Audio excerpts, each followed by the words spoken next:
Hello, my name is A.G. Tan, and I'm an expert in sustainability and ESG reporting, and also in financial planning and analysis. Let's dive right in. So I've talked about a bit about standards, and we've talked about how emissions are the first thing out of many things that we're measuring.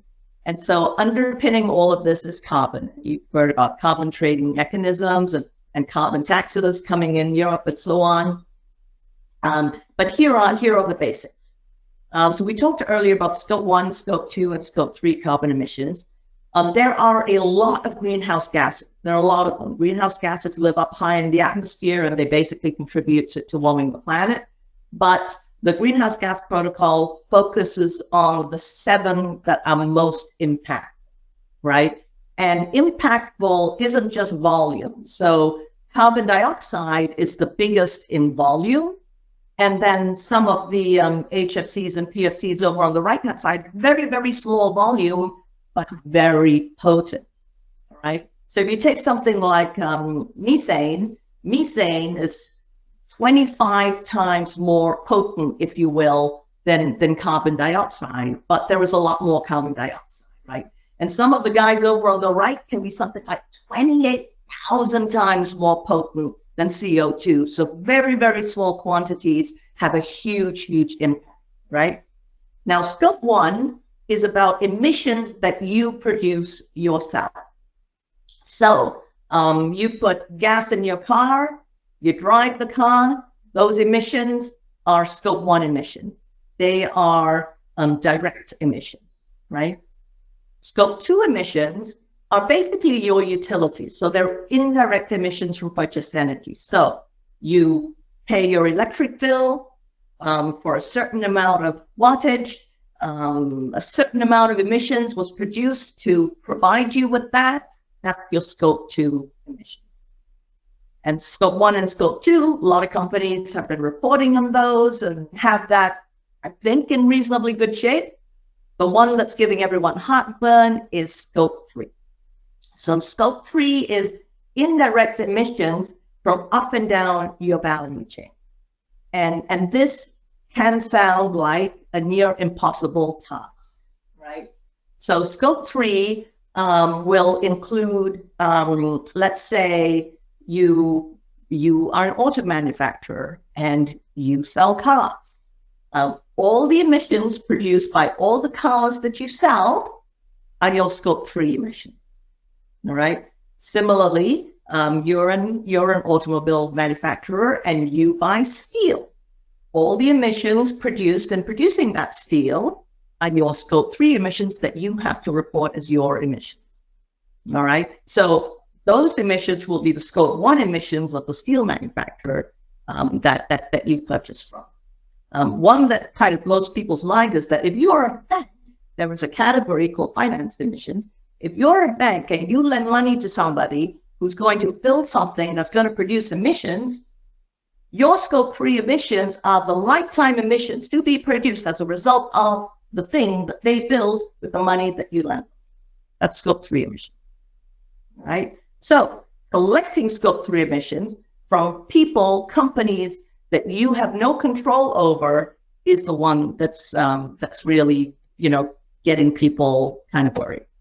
And, you have a little bit more time generally before you have to produce the scope 3 emissions, but it's a good idea to really get started soon. Now, a little bit about carbon accounting basics. So now we know kind of what scope 1, scope 2, scope 3 are. And I really like this analogy of comparing, looking for the parallels between carbon accounting and a financial consolidation. So I'm assuming that everybody here has probably got a finance background and you know what a financial consolidation is. And in a financial consolidation, what you're trying to do is you're trying to add up all your money. And when you want to add up money, you want to get it into a common currency, which could be US dollars or euros or whatever your reporting currency is. So you have these things called exchange rates, and you basically convert, all the money you have and all the companies around the world into your common reporting currency so that you can add it up. In the carbon accounting world, The common currency is called carbon dioxide equivalent, CO2 equivalent. So that is the standard reporting unit for emissions. And instead of currency exchange rates, you have things called emission factors. The emission factors are multipliers that let me convert emission metrics into CO2 equivalents. And it's very wide ranging because, as I said earlier, sometimes, we don't put little sensors on our exhaust pipes of our cars or in every single one of our chimneys, or maybe we haven't got around to you yet, but we do know how much gas we put in our cars and trucks. And so there will be emission factor tables that you can download from the EPA or a bunch of other places that will actually tell you how to convert gallons of gas into kilograms of CO2. Okay, so emission factors are tools. They're existing out there. Once you know they exist, you can go looking for them. A greenhouse gas inventory is like the starting point for what it's basically your complete accurate account of all your emissions, Scope 1, Scope 2, and Scope 3. There's a concept of a base year, which is a starting point for when you're going to start tracking your greenhouse gas inventory. And then, companies set these things called net zero target, which is where ideally they're basically trying to get to net zero, like the amount of carbon emissions that they produce are offset by something else, maybe planting forests, or maybe carbon capture, or maybe they're just reducing their emissions, so they don't need to do as much of that. And then there's also a whole thing, which is just like in financial consolidation. Like I found this a lot of fun to read about, call me a nerd, but you have equity methods and control methods to figure out how to consolidate emissions so that you can get an accurate picture. All of this is detailed in the Greenhouse Gas Protocol Corporate Accounting Reporting Standard, which you can easily find out. All right, how am I doing? Okay, I'm a little bit behind, but there might be 5 minutes for questions. Okay, we're almost at the end here. So from a technology point of view, remember I said there's no silver bullet. But one of the reasons that I'm excited to do this presentation to you, and I hope that, you're part of the Qubit community. If you're part of the Qubit community, Qubit really specializes in planning and analysis of all kinds, financial planning and analysis, operational planning and analysis, and so on. And so that EPM platform square puzzle piece at the top, that represents that kind of technology. What's great about that kind of technology, whether it's planning analytics, Figment, or Workday, is that it serves as a central place that business can own, where you can have all your data together. And you can build models. You can do things like what-if scenario planning. You can combine financial and non-financial data to measure operational impact and ROI and so on. Okay, so that's one part of it. Now, in order to start integrating your sustainability data into that, you do need to do some work on the data. So I'm not going to lie, this is more complicated. Like if you thought getting your financial data organized to pull it into your EPM platform, your planning software platform, if you thought that was hard, it's even harder with once you start pulling in sustainability data. Another reason why you should start sooner rather than later. Like, so there's data collection and cleansing, data governance, data integration, and so on. Now, there are also a bunch of ESG solutions out there. And every week I look and there's another one.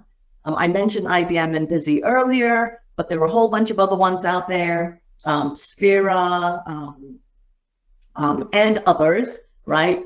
Now, the interesting thing about them is that they tend to have, one of the big value adds that they provide is that they have information about all the standards already built in. Okay, so they'll have pre-built reports. So once you get the data in, you'll be able to essentially press a button and generate the necessary reports to meet all the compliance standards in the right format.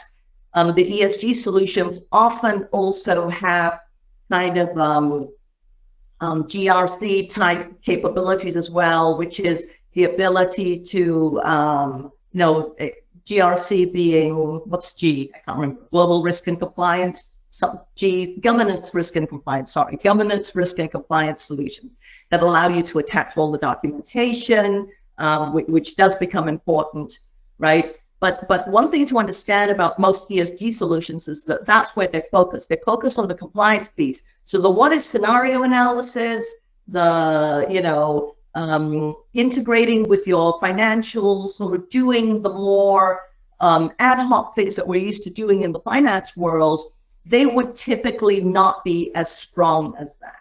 So if you're a larger company, then there's probably a place for all of these in your stack, and you can make them all talk to each other to get the best of all worlds. If you're a smaller company and you've got the thing on the left, which would be a way to get your data into your planning software platform, your planning analytics or Pigment or Workday or whatever, then you can actually get 80% of the way there with what you already have. All right. And that's kind of an important message, that this is not a case where you have to go out and buy technology and the technology is going to magically solve it. Your ESG solution does not solve the problem of you collecting hundreds of spreadsheets from every single vendor you have out there in order to meet your Scope 3 requirements. And now a little plug for Qubit software. If you already have Qubit report work is, in my opinion, a fantastic tool, not just for bursting reports, but you can even use it to do your Scope 3 data collection. If you have a ton of people that you want to email a spreadsheet to, have them put in their numbers and have it come back and automatically go into your platform, report work will do that for you. And then data work is sort of like a data hub out of the box kind of a thing. Among other things, it does a fantastic job of orchestrating spreadsheets, as well as orchestrating a whole bunch of other complex ETL stuff and making it easy for a business person to look after that. So if you already have report work or data work, you actually already have great tools at your disposal. Which leads me to my last slide with 6 minutes to spare. Takeaways. Compliance is coming, and they're only going to grow. On the very first slide, I talked about powering up your career. Here's the thing: at your company, whose radar is this on? Whose radar is this on? If you currently work in finance and you're working with your planning software platform, and you're already driving management reporting, trying to get more FP&A going on in your company. Well, meanwhile, you've got a whole other group of people collecting sustainability data, in the next hallway. Maybe it's time to go and have a conversation with them. Here's the thing. A lot of companies are announcing they have sustainability goals, but they're not necessarily tying it to their financials. And so when the compliance reports are produced, those are the questions that investors are asking. Well, that's all very well and good that you have these goals, but I don't see any of it reflected in your financial plan. This is going to cost money. Where is it, right? There's no silver bullet technology that's making this easy, as I said a few times. Nobody wants to talk about data. Everybody sort of says, oh, it's just easy. Just provide your data and pull it up, right? But provide your data is not easy. Often it's just a bunch of spreadsheets and you need to come up with a good way to get that organized and automated. Another thing, future-proof your career. There's a great article in the Harvard Business Review towards the end of last year about chief sustainability officers. Some people say that the chief sustainability officer is increasingly reporting to the CFO, and that eventually the roles will merge, because you can think about sustainability as something related to tree hugging and being green or whatever. You could also think about it in terms of having a sustainable business, a business that's here for the long run, that's going to grow and be profitable long into the future. And understanding how sustainability works and how it impacts the finances, and understanding that materiality really helps you kind of figure out where you can be most impactful. And most of all, if your company is not already got a plan to bring sustainability and finance together, and maybe on the hook to deliver this kind of reporting, then now's a good time to really start asking that question. So give yourself the gift of time. And that's it. Thank you for listening. What great information, AG. This is fantastic. Thank you so much. All right. Any questions? So I've got a question. You said this is on someone's radar in the office you work in. How can I put it on someone's radar? What if no one's working on this yet? How do I make people care about this? I think it's definitely, maybe not Qubit. Well, I think even Qubit's got a sustainability person now. And Qubit's 100 people, in case you didn't know, it's my cap, right? So even Qubit has a sustainability person, but I'm pretty certain that every company we work with at Qubit has got a sustainability team. They may have a different name. There was a slide that had all the names, but there's somebody who's already producing the sustainability report. If you don't know who it is, go to your company website and Google sustainability and guarantee there'll be something there. It may not be very detailed. It may not be very thorough, but guaranteed it's happened.